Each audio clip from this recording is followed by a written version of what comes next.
Hello, my name is Dr. Catherine Ball. I'm an Associate Professor in the Practice of Engineering at the Australian National University. And one of the things that I really like to talk about is how the future is going to be what we make it. So today we're going to take you on a masterclass into how emerging technology and Industry 5.0 will actually allow us to be more human. And I called this topic Beauty and the Beast, because when we look to the future, there are some opportunities that are very beautiful. But when we look at some emerging technologies, they are a bit of a beast to handle. I would like to acknowledge the traditional owners of the land on which I'm currently sitting. Now, here in Brisbane, we are on the lands of the Turrbal and the Yagara people. And the reason why this is important to mention is that this area for thousands of generations has been known to be a place where people get together to talk about innovation and big ideas. And so what better place in Australia for me to be sat talking to you about what the future is going to look like.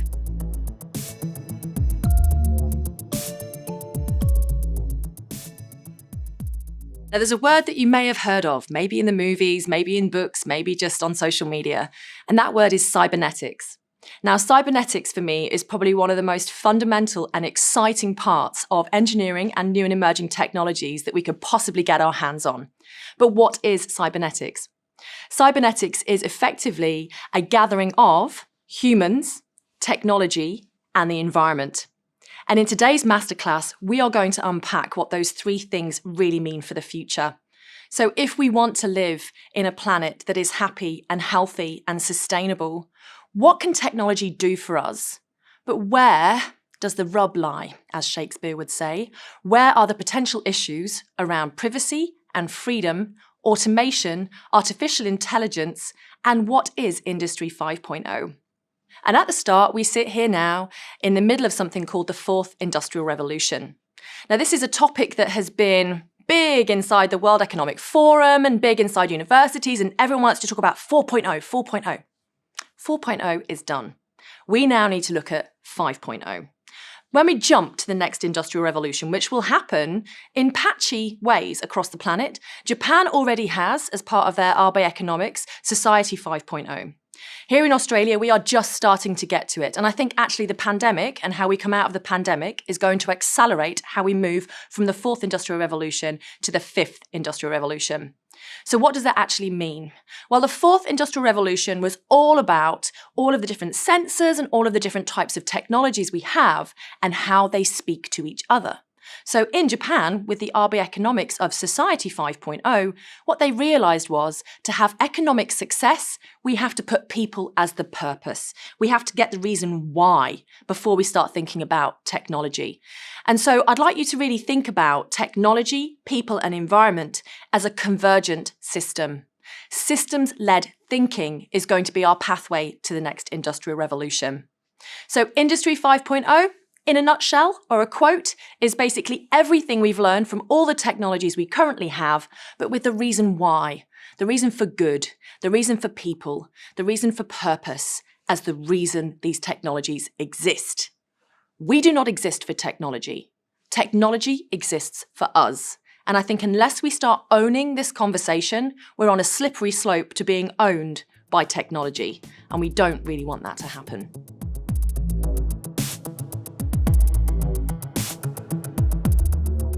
So you may recognize this image as a robotic character from a movie that was all about artificial intelligence and what it meant to be human. And how could you tell the difference if someone was an android or a human? Well, if they don't have, human features, it's quite easy to see what a robot looks like. But there was this big buzz about 10 or 15 years ago where everyone started talking about the singularity. Now, the idea about the singularity is that we could actually have a computer, an artificial intelligence, something that was working autonomously with machine learning and writing its own code that could effectively become the same power as a human brain. Now, there's a couple of other things we like to think about when we talk about the singularity. If we put the ethics to one side and look purely at the technologies, there is something called Moore's law. This was invented by a chap called Gordon Moore, and the idea there was the size of transistors was shrinking at such a rate that there was an exponential relationship in terms of how we were able to store data and how we were able to process data. Now, if we look at the advances in quantum computing, Moore's law will just not exist anymore, because quantum computing is going to change everything about artificial intelligence and everything about how we manage data. But is quantum computing going to get us to the singularity? Well, we look through now where some of our supercomputers are. Now, the majority of supercomputers in the world are actually owned by people like the resources industry, like the oil and gas industry, or governments. Not a lot of scientists actually have access to super huge supercomputers, which we need, to be honest. But the idea that we'd actually be able to put a human brain into a computer, we're not there yet. People say that they've got to about a mouse brain. Some people say they've got to about a monkey brain. But just because you have that foundation of wiring and processing, does that mean you've got an individual? And so the questions around when we can't even understand how our own brains work, how can we possibly encode a computer to think like that? So there's two things here to think about. If we look at artificial intelligence and our data storage requirements, the carbon footprint around having this level of artificial intelligence is going to be massive. And so do we actually want to have supercomputers that are able to do these kinds of computing when the carbon footprint is just so huge? So if we look at things like, the large data storage facilities in the world, we're estimating that some 25% of global carbon footprint is going to be purely for data storage in the next 10 years. 25% of our global carbon footprint is purely going to be on data storage. We are in trouble. The other thing to think about is from a neuroecology or a neuroscience perspective, we are thinking through our brains. And so maybe, to quote Michael Crichton, who's a great science fiction author, in one of his books called Prey, which is about nanobots, he wrote a line something along the lines of, trying to understand how our own brains work is like trying to bite our own teeth. How are we supposed to draw the maps when we are the maps? And so this idea of singularity, for me, it's something that some people like to focus on and think they're going to be able to upload their consciousness into a computer system in the next 10 years. I'd say that might be an audacious goal for yourselves, but think about the consequences. Think about the issues. Is there going to be a digital divide when it comes to these sorts of technologies? How do we make sure they're egalitarian and everyone can access them? But how do we also make sure that they're not going to have unintended consequences in terms of environmental impact and social impact? So the singularity, is it something we really want to go for? Is artificial intelligence really going to give us the answers that we need? It's a very convoluted and complex question, one that I can't really answer today.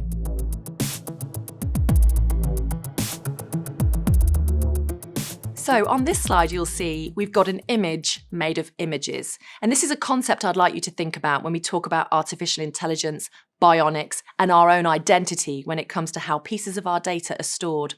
When you think about your social media, when you think about your smartphones and your smart devices, each one of those apps has a piece of information about you, but it's only a sliver of what you are. It doesn't tell the whole story. So when we try to put all of these pieces of information together, are we getting a true representation of you as an individual, or are we creating a Frankenstein's monster around how different pieces of software think you might be? Are you being generalized? Are you being randomized? Are you being augmented? Are you being misconstrued? And this is a really good question because a lot of our technologies going forward are going to be something called convergent technologies. And one of the areas that's really of interest is around this idea of symbiotic bionics or human bionics. How we actually have robots in the future aren't going to be like robots sat in the corner.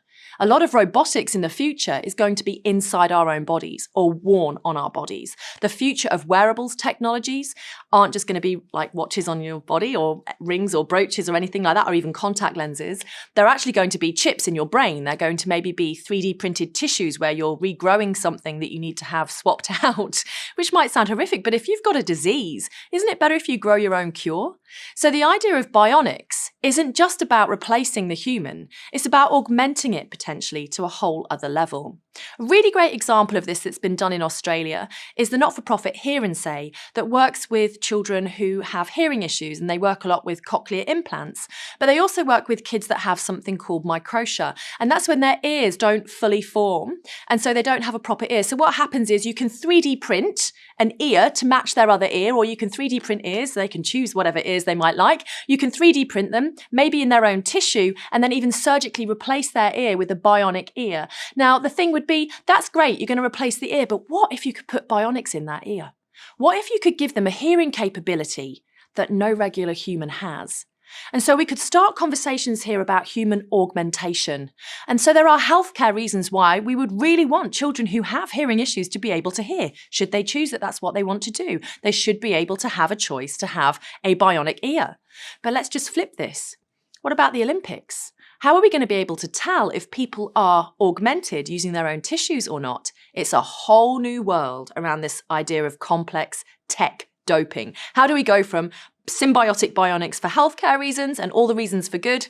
And how do we look at how maybe people who might be using them for not very good reasons, how do you even detect them? Well, this is where we need to be at that stage when they're being developed, so we can actually build in those checks and balances to make sure that the ethics and the morality around these technologies are fit for purpose, but also that we can steer those conversations towards the idea of bionics for good and tech for good to make sure that when those technologies exist, everybody who needs them has access to them. So when you think about robots into the future, don't just think about R2-D2, C3PO or any of that sort of thing, Wall-E. They're not going to be little separate things. They're going to be part of the human framework.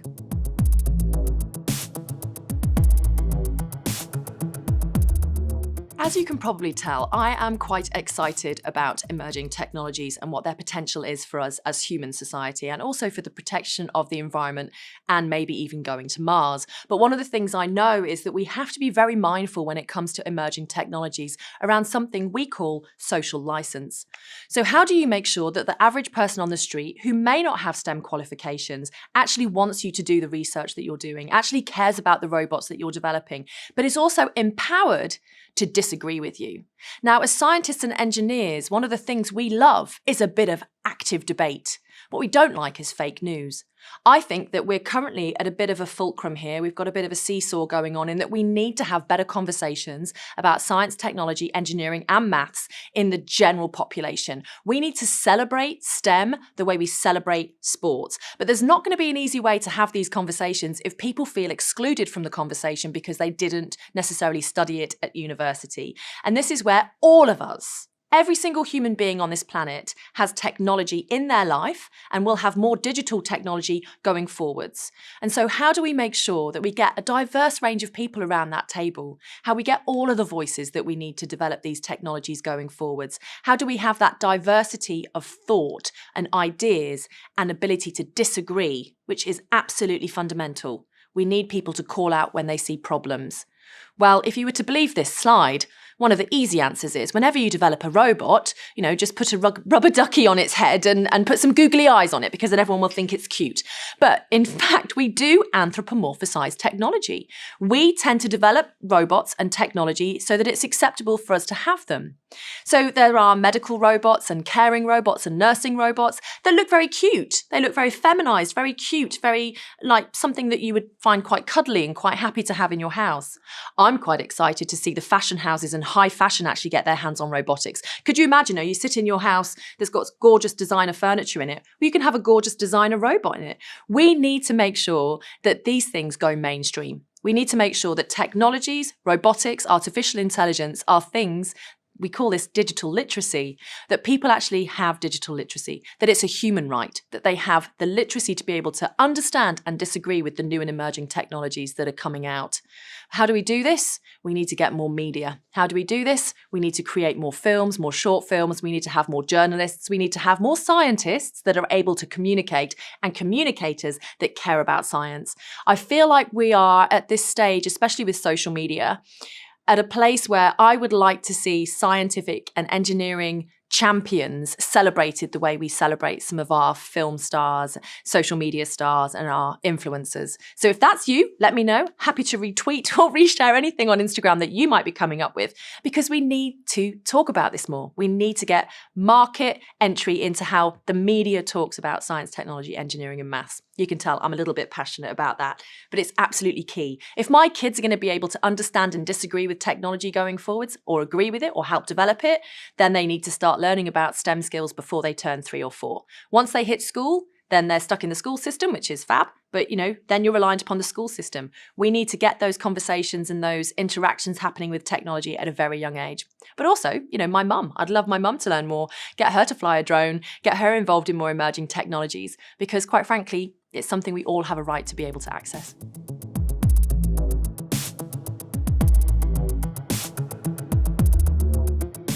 So you may want one of these for your next Christmas present, though I'm not sure that it's necessarily going to be commercially available for the next few years.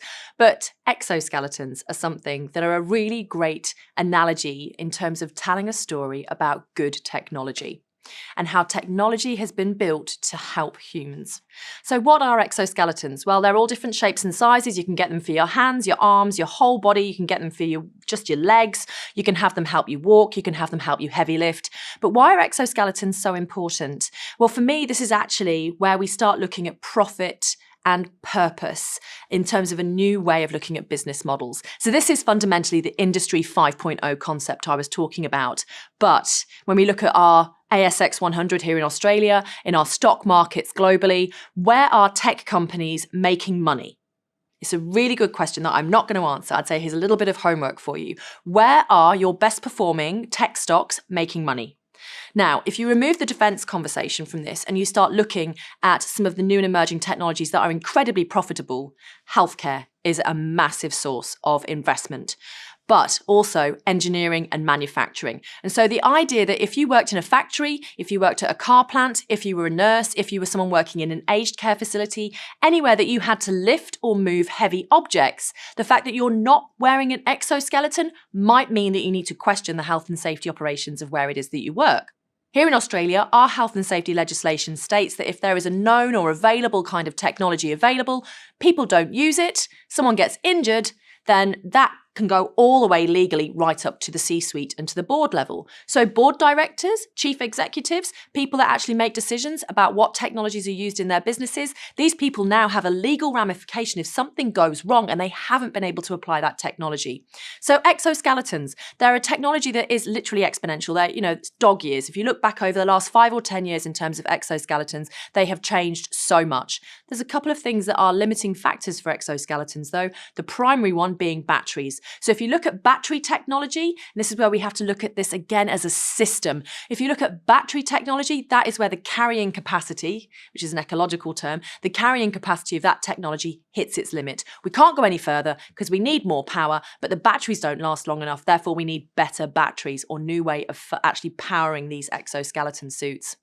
I'm just going to focus very quickly on a piece of research I saw that kind of blew my mind and actually really led me to believe that this idea of cybernetics, the human, the technology and the environmental is actually going to change how we help people with very severe injuries and disabilities going forwards. In a snapshot, it was a piece of research where they had somebody who'd had an accident and they'd broken their spine and then they couldn't walk. So they were paralyzed from the chest down, I believe. And they had them in an exoskeleton on a treadmill, so they weren't going to fall over, they were perfectly safe, and the treadmill and the exoskeleton had them walking. Well, you think that's okay, treadmill and the exoskeleton has them walking. But then they went a whole other level. They put that person in a virtual reality headset. So effectively, when they looked down, their legs were walking. They could see their legs walking. So their brain thought, they're walking. What happened?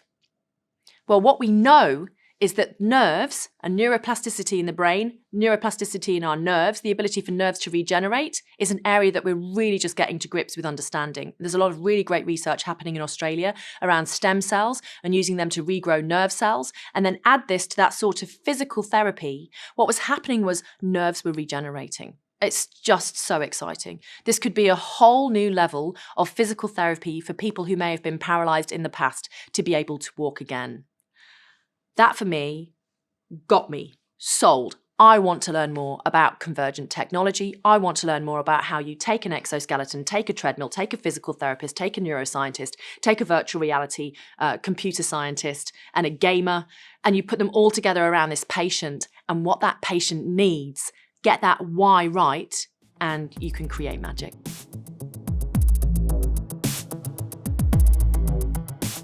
I cannot resist having a picture of the Perseverance NASA Mars rover during this presentation, because one of the key things to come out of this, and also the Ingenuity drone that was flying on Mars, is that one of the best ways to start having conversations with people about science, technology, engineering and maths and cybernetics and the future of how the world will be is actually to talk about things from a project basis.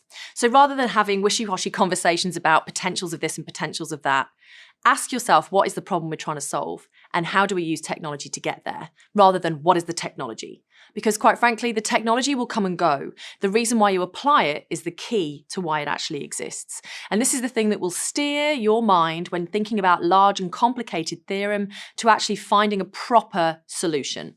So the beautiful thing about Perseverance and Ginny on Mars is that they were built very fit for purpose, for exactly what they were going to do, with the amount of data that we already had and the assumptions that could be made, and off they went on their journey. Now, I deal a lot with schools and educators and teachers, and they always say to me, how do we get more science, technology, engineering, and maths in the classroom?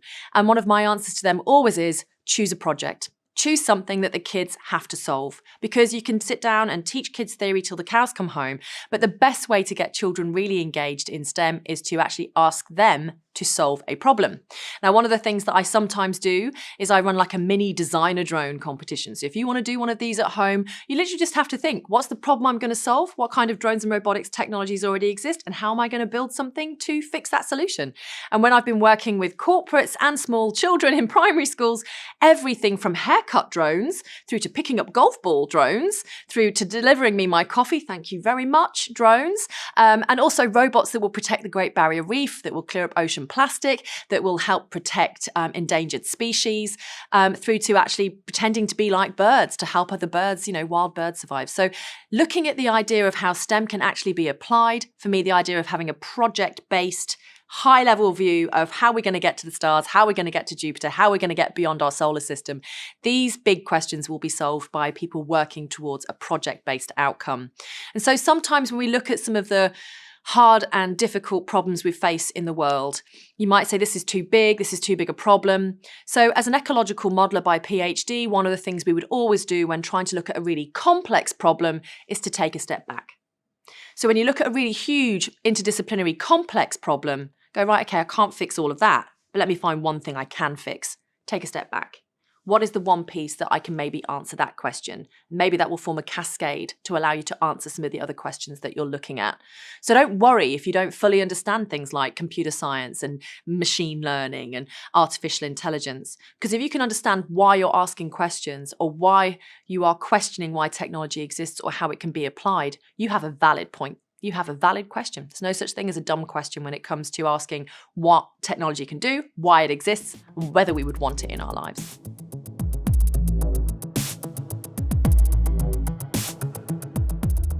So when we think about the applications of, say, drones and robotics, we're normally thinking about large flying objects or swimming objects, or robots that are working on a building site, maybe an exoskeleton that we looked at earlier. But actually, one of the areas that is of real interest is something called nanomedicine. So nanotechnology, nanomedicine, microrobotics, the ways in which we can actually go into the human body and actually attack disease in a way that is so small, so personalized, so interesting, and potentially so dangerous. This is going to be the future of precision medicine.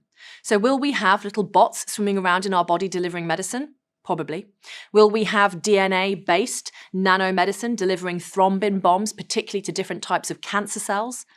Probably. That research is already happening here in Australia. Will we actually have the ability to deliver a boost to your system when you're feeling unwell through targeted personalized medicine?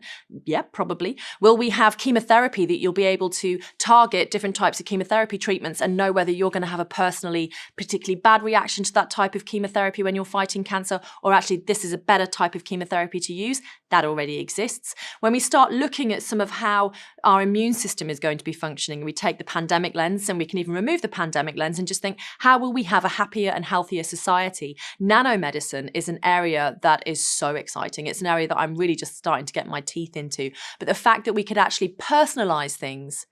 One of the concepts that someone was talking about the other day that kind of blew my mind was this idea that we can actually take, say for example, you've got cancer. You can actually take those cancer cells, grow them up, learn what they're saying in terms of how they're speaking to the rest of your body and your immune system. You can then target your own response through immunotherapy, through mRNA vaccination. You can actually have targeted immunotherapy that would turn out to be something like a vaccine for cancer.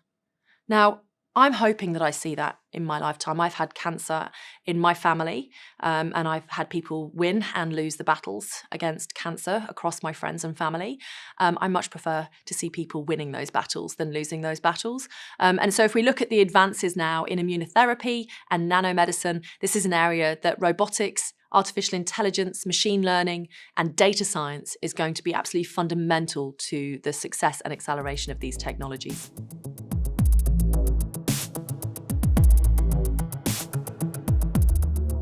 Now, I want to tell you a story about something called cybernetics. Now, we've spoken about it briefly already, but I really want to take this home for you. Cybernetics is the study of humans, technology, and the environment. Now, this image in front of you here, you might recognize. It's a World Heritage Site called Budj Bim, and they've carbon dated the lakes around this area to over 6,500 years old. Now, this is an image of an eel trap. Why would you want to have an eel trap in a river? This location on this river was a meeting place. And so you can imagine you're going to have hundreds, if not thousands of people all coming together to discuss law, to discuss relationships, to discuss innovation. What do you need to do when you've got lots of people all together for a few days of chat? Well, you need to feed them. So how on earth, 6,500 years ago, would you be able to have enough food gathered to be able to feed everyone and keep everyone healthy and safe and not give anyone food poisoning? Well, the answer is eel traps or fish traps. So what they did was they set up in the river a way in which they could have separated pools so they could keep things alive. A bit like when you go to a restaurant now and you might see fish in the tank that you can choose to have for dinner. And so the idea here is 6,500 years ago, this was engineered. In Australia, we talk about Indigenous Australian engineering, sometimes as though it's a bit of a historical fact. These fish traps were being used up until the 19-teens, like 100 years ago, until they were stopped using. And it's like, that is contemporary engineering.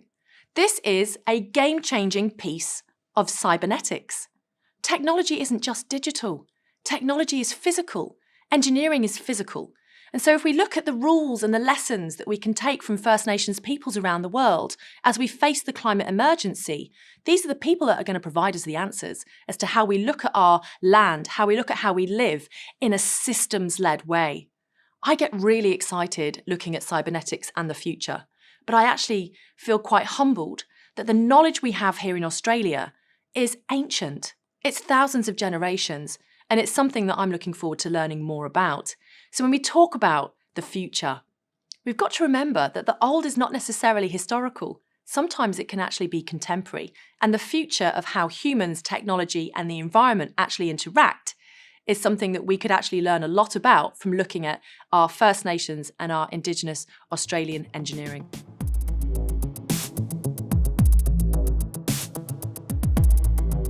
I hate to say it, but data is the future. Data, data, data. Data literacy, data science, data oceans, data lakes, but the thing we need to watch out for are data tsunamis. We know that over 90%, possibly 95% of all the data that currently exists right now has been created in the last 2 years. And the rate at which we are creating, copying, ledgering, blockchaining, backing up data is increasing. That's before we even start having conversations about things like cryptocurrency and NFTs and various other ways in which art and science are saving information and data. When you call it the cloud, it's actually just on someone else's server, you realise. It's not just sitting there in an ethereal concept. It's actually physically sat on a data bank that is generating a carbon footprint because we need electricity to keep these servers cool. And in a heating planet, finding places to keep things cool is going to get more difficult. And so one of the things we're going to need going forwards is not this idea of just creating lots and lots and lots of copies of the data we have. We need smarter ways to deal with the ocean tsunamis. So this could be quantum computing. This could be new different ways of ledger systems. The fundamental idea around data is that you have to be able to interrogate it. If you have a mass of data and you can't get to the reason why you're creating that data, then you are drowning in data and starving for information. And that is not where you want to be. And as a scientist or an engineer or anybody who works basically anything in the world, you want to be able to, when you click something, get the answer. The software and engineering power behind all of the apps we have on our smart devices, behind our banking systems, behind the way in which we back things up, this can be incredibly convoluted, but also incredibly vulnerable. The thing about data oceans and data tsunamis is that they are nothing if we don't have cybersecurity. Now, as we look to the next 5 to 10 years, jobs in cybersecurity are on the up. Everybody is recommended to be retraining or learning about cybersecurity because every single business, every single government, every single organization, and every single individual on the planet, cybersecurity will affect your life. Cybersecurity will affect your stock market. Cybersecurity will affect your business. And so how do we create copies of data in a cybersecure way without drowning in data and starving for information? And this is where artificial intelligence and machine learning is going to be the key to allowing us to be more human. Have you ever felt when you've been working like on an Excel spreadsheet or some kind of software that you feel really robotic, that you're just repeating things, you're copying and pasting and it's a bit boring and a bit laborious? Well, this is where we need to start allowing robots and AI to be robots and AI, and we need to start doing things that only humans can do. That is creativity, that is our social license, that is the way we want to live our lives, how we want to have healthy and fulfilled times during our days. And that is not sitting there like this in front of a computer. So when I look back, even now, when I did my PhD, I remember learning how to touch type. And I remember someone saying to me, I want to give you a gift. Here is your gift. If you want to save 6 months writing up on your PhD, learn to touch type because you are going to be spending more time typing than you are probably doing the research and the thinking because you have to write it up. Now, of course, zoom forward 20 years and you see all of that sort of talk-to-text software. Oh, if I'd only had that when I was doing my PhD, I'd have saved months. And so we've got to look again, why do we do what we've always done the way we've always done it? That's the most dangerous way in which you go ahead and do things. So always challenge, but always remember that every time you create a new system that involves data, there's a whole flow-down effect from how that data might be creating a data tsunami where you didn't think it might be.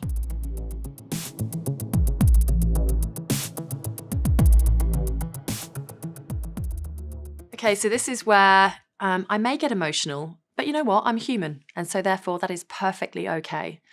We are all, I think, feeling a lot of stress at the moment. The world has been in a bad place for the last year or so with the pandemic. We're facing a climate emergency. Here in Australia, we've had things like bushfires and floods. We are looking at the Great Barrier Reef, and the issues that are happening up there. There are some big painful problems that are happening in the world today. And I say that as a privileged white woman who's sitting here in Australia. And I look at the reason why I get out of bed in the morning. I look at the reason why we should care about these things. Can we even make a change? And the answer is yes, we can. Now, one of the fundamentals to me was the ability to travel, for one, when the borders all open up again. The ability to actually go and work and experience life abroad has been fundamental to my career path. In 1998, I did a gap year to Africa where I worked in Zambia with orphans and vulnerable children.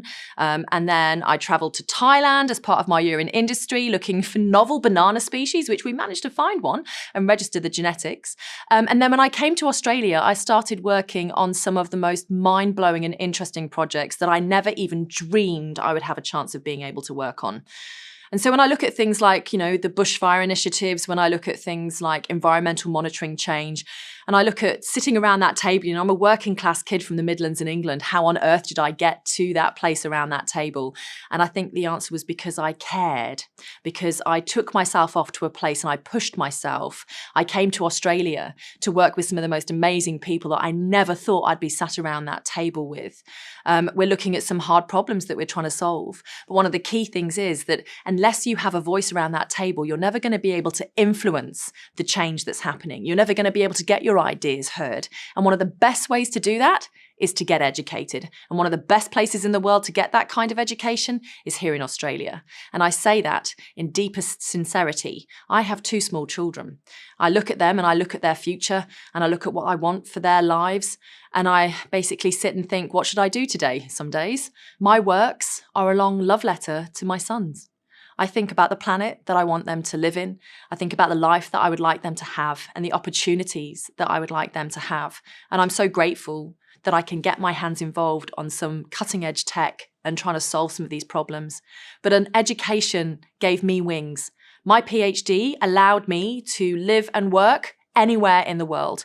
And when I came to Australia, I realised I'd found a place where I could work on projects that mattered with the people who were at the top of their game, in a place where we lived in a society where you could have conversations and dangerous ideas and speak your mind, and your voice was heard. And so I can't recommend it enough that we need to take ourselves out of our status quo. Maybe it's learning a new language, maybe it's going to a dance class, maybe it's traveling to a place you've never been before, maybe it's meeting people you've never met before.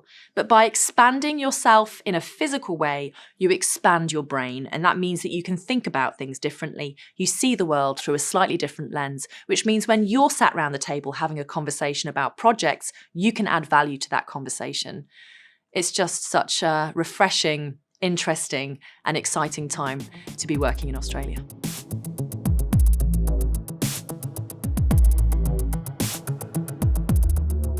The future is here, say what you want.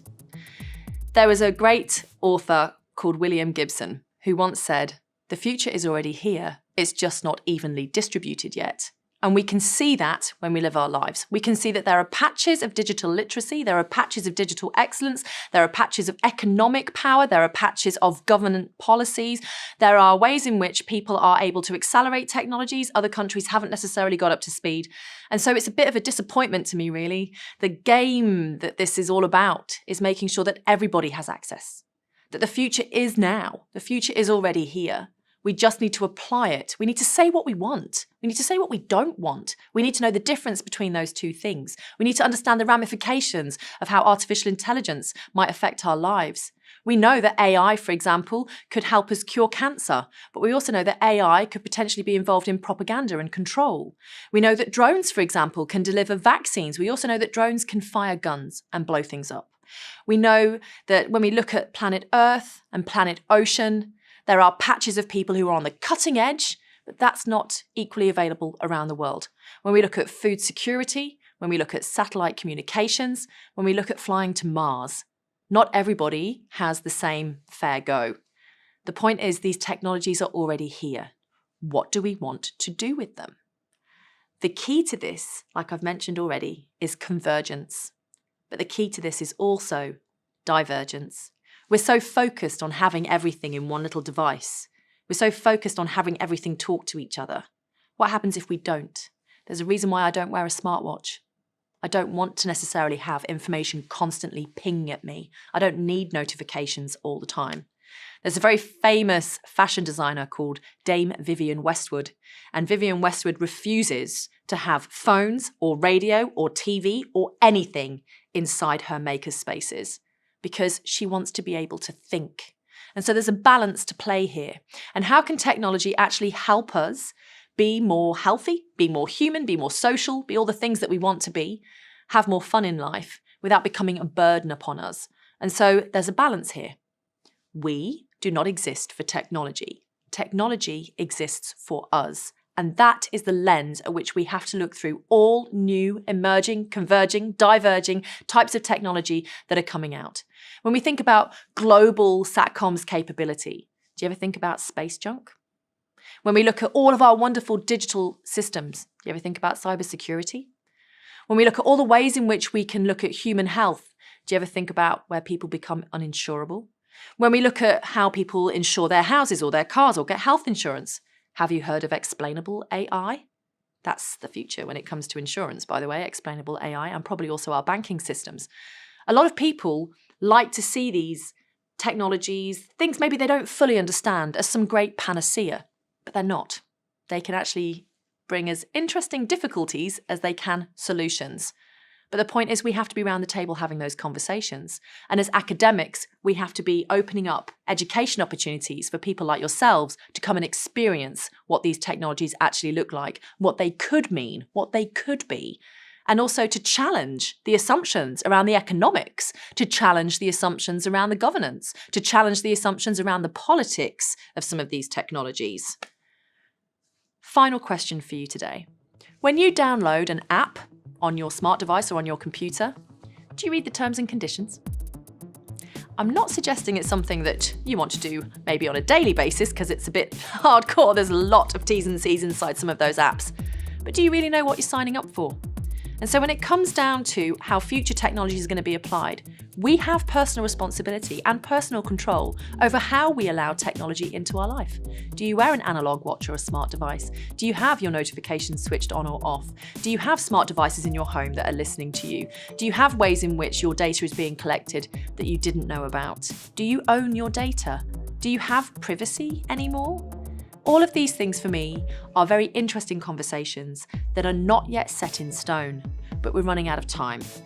These things will become so normal that we'll forget about them. And when you forget about a piece of technology or a system in which you're sitting, it becomes accepted. And then we just take it as the status quo. So now is the time when we need to start asking some of those difficult questions around what we want. The future is already here. Say what you want. Thanks so much for coming with me today as we took a glimpse into the future. My name is Dr. Catherine Ball. I'm an Associate Professor in the Practice of Engineering, and this has been my Study Australia Virtual Masterclass.